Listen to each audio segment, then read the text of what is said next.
Hi everyone and welcome to SWPL My Story, and today we are joined by Hearts midfielder Ciara Grant. How are you, Ciara?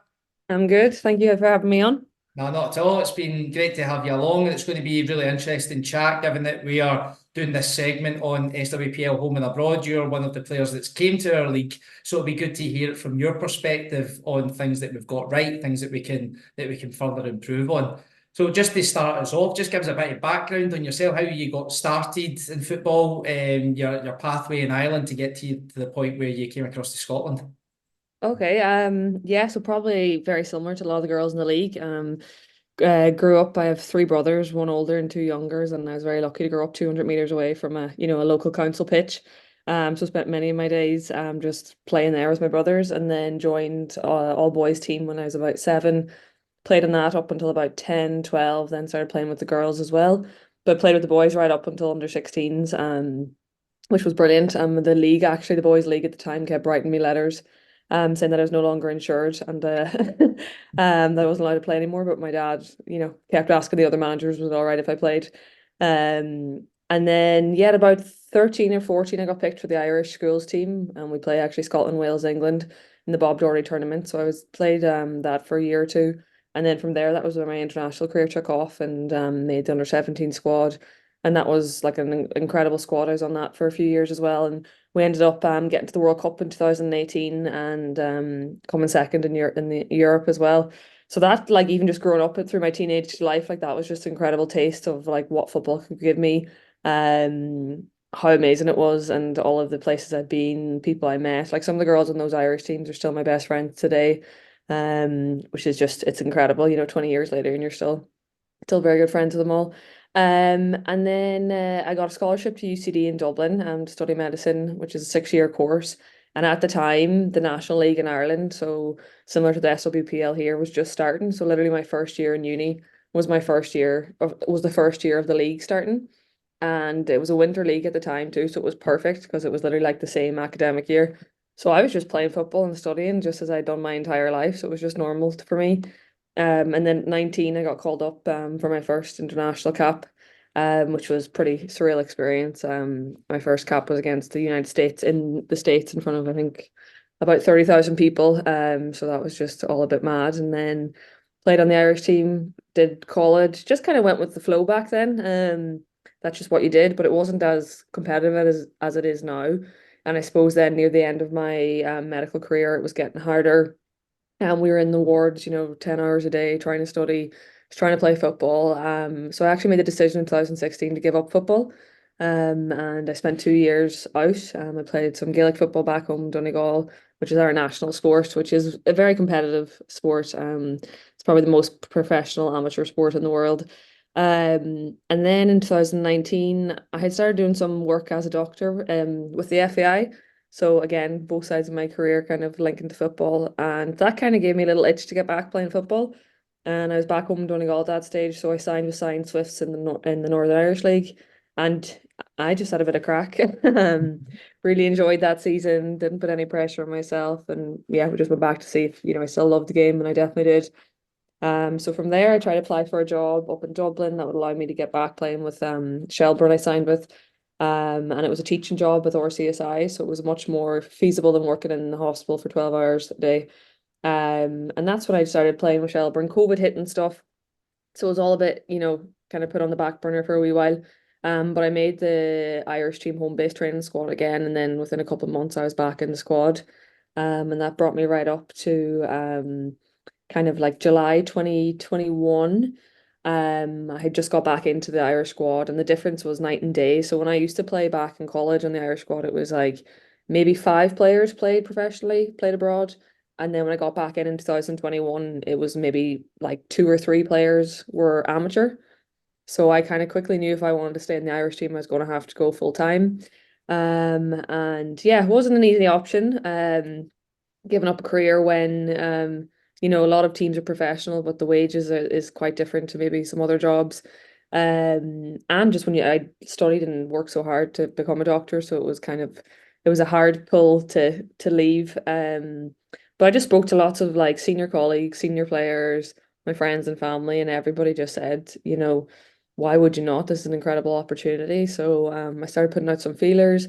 And yeah, signed with Rangers then in January 2022. And won two league titles in 6 months, so it wasn't bad. I just won the league with Shelburne and then won the league with Rangers. So it was a nice start to professional football. I have to say Rangers Club were brilliant. The facilities they have there, the caliber of staff at the time was excellent. And for me, just turning up in my just normal clothes in the morning, getting into my gear, everything laid out for me, beautiful pitch, like supplied food, everything you wanted for me was just there, and it was the perfect environment for me to push on. And it was a test. It was quite hard. Even the traveling, I was living in Edinburgh, so traveling down was quite, took its toll. The first 6 weeks were definitely a bit of a shock to the system. It's just that full time is so different because like amateur you might train similar enough hours, but you just don't train at the same intensity because you have girls coming from all over the place, having worked different shifts, different working hours. My days off back in Dublin were sometimes working a 12-hour shift in the hospital. Where when I signed with the Rangers, your day off was like proper active recovery where you could spend 2, 3 hours a day getting your body right so you could come in the next day and just be as sharp. So then yeah, when it came to the end of the season, I made the move to play football, and after discussions with Rangers, it was, there was no guaranteed game time or anything like that. So I kind of, I knew it was going to be a very competitive squad. So put some more feelers out, and then Hearts got in contact. And, in life, I think sometimes you just have to go with your gut feeling. And I went and met with the Hearts staff and had a 30-minute conversation with Eva.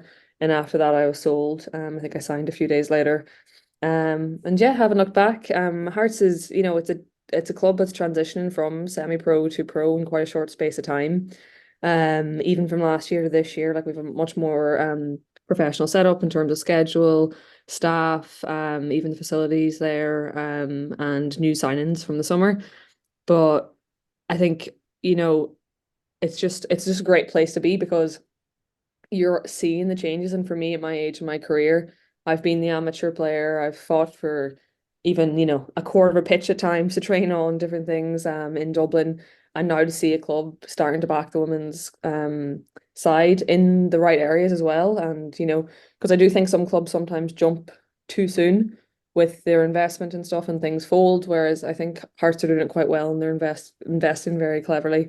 And I think it's showing, finishing fourth last season was an incredible feat for us. And we're looking to do that again. And hopefully Hearts will be up there with the big three, as they call them, in the next year or two as well. So when you came over and you went properly full time, it was a footballing decision for yourself and really difficult one for you from a working career for all the work that you put in to become a doctor. But obviously, when you've had that discussion with friends and family and other people who said it's a short career in football and you've got that opportunity, what were the biggest differences? I know you've touched on a few there, but what were the biggest differences in going into that full-time environment? I actually think I struggled a wee bit, in terms of, because I made all those, like, as you can call them, sacrifices, quitting my job, moving country, things like that, that I almost, was telling myself, like, this is your job now, this is your full-time job. You need to, like, treat it as, like, this is, everything. And I think that almost is worse because I think we all play football better when we're more relaxed and enjoying it more. And I think I did took it a bit serious, I think, too serious almost when I first came over. And that's just maybe the personality I have is putting a lot of pressure on myself. But actually, I think when I took a step back during the summer after those 6 months or 5 months with Rangers, I was like, yeah, definitely needed to chill out a bit more. But that's unfortunately the pressures that some female players are going to have when they do quit their jobs because it is a financial hit, it's a financial risk. Um, but at the end of the day, I think when I just kept thinking about it, as you said, like your football career, like, I'm 30 now, hopefully have, 3, 4, 5 years left, but then I'm still going to be working for another potentially 35 years, the retirement age 70 now. Like when you actually think It will about be it, 70 by the time we get there. yeah, like that's like, I can't even comprehend that at the moment.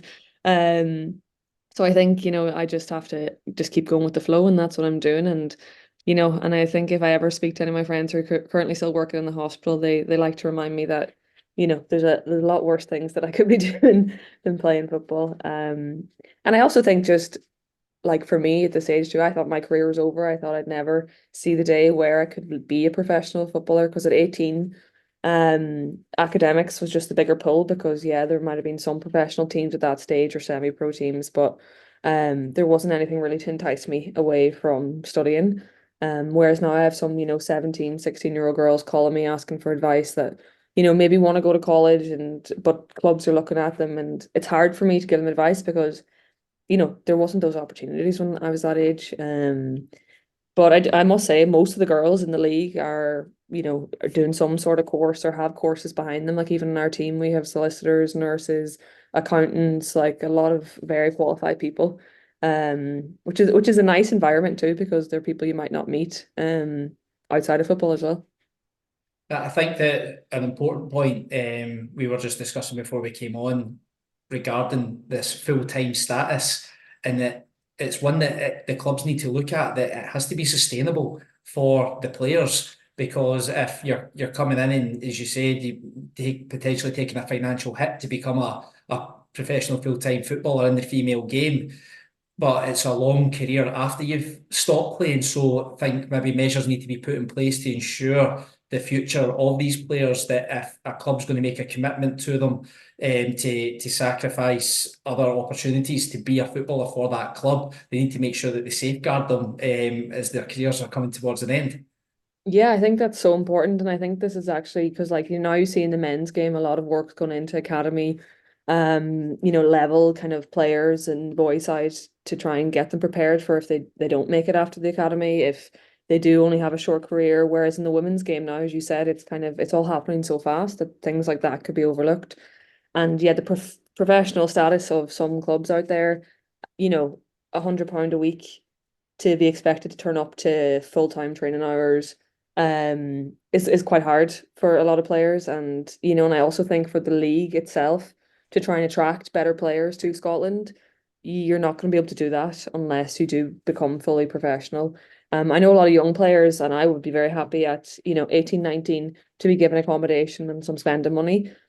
But that's okay as long as you're giving those players an opportunity to maybe study and to learn other life skills during that time period. Otherwise, you might have players from 18 to 22 who play semi-pro, pro football and then might get released and not have a job or any skills. And we have a lot of time in the day, there's so much time in the week for people to be doing things. It's also a good way, I think, incentives for clubs to maybe, to entice people coming into. In Ireland at the moment, a lot of the clubs have linked in with universities.